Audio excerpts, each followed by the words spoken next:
May po yan sa pag-aresto kay dating Pangulong Duterte.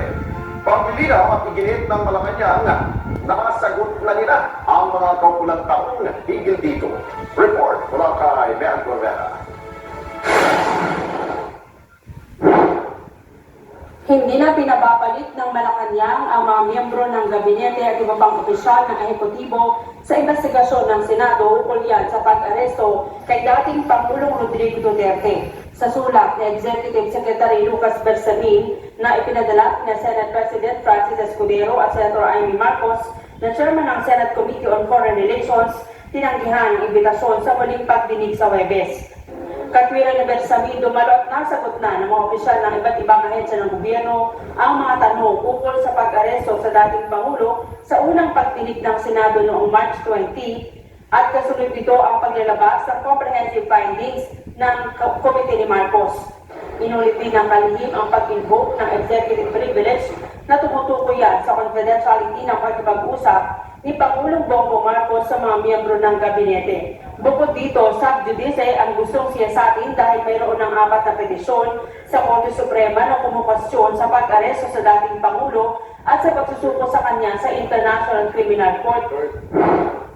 Nakakalungkot naman kasi alam niyo maraming tanong pa rin, bitin pa rin kasi preliminary report lang naman ang kinaya ko.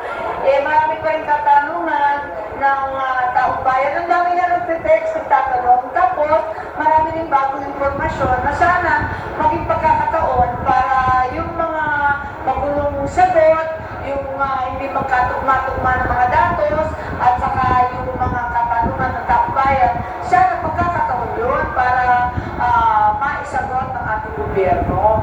Yun nga ninaantay ko. Tanong tuloy ng mga babatas, sino ang susundin? Batayan niya sa pahayag kahapon ni Presidential Communications Undersecretary Claire Castro, sabi ng Pangulong Bongbong Marcos na kanyang kapatid, hindi pagbabawalan ang mga opisyal ng pamahalaan na dumalo sa Senate investigation, pero taliwas ito sa laman ng sulat ni Bersamin. May invoke lang din niya executive privilege sa bawat pagtatanong ng mga senador na alam umano ni Bersamin bilang dating Chief Justice ng Korte Suprema. Ayon sa mga batas, ang hindi pagsipot ng mga taga-ehekutibo sa ipinatawag na pagdinig ay lalong lumilika ng duda na may itinatago sa pag-aresto sa dating Pangulo.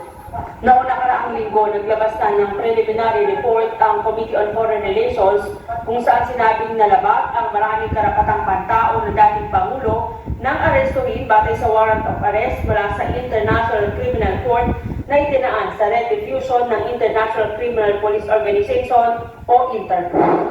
Walang pangkalahatang blanket na executive privilege. I-invoke lang yung executive privilege, depende sa tanong. One by one lang yun. Walang pangkalahatang executive privilege lahat ng topic. Kaya nagulat naman ako. Kaya, sabi ko sa kanila, may sulat ako sa kanila, baka naman ma-reconsider nila. Kasi sayang naman ang pagkakataon. Maririnig ng tao kung ano talaga nangyari. Kung nagkamali ako, tatanggapin ko naman. At mas maganda yung nagkakaliwanagan. Kasi pag hindi sumisikot, ang duda ng tao may tinatago.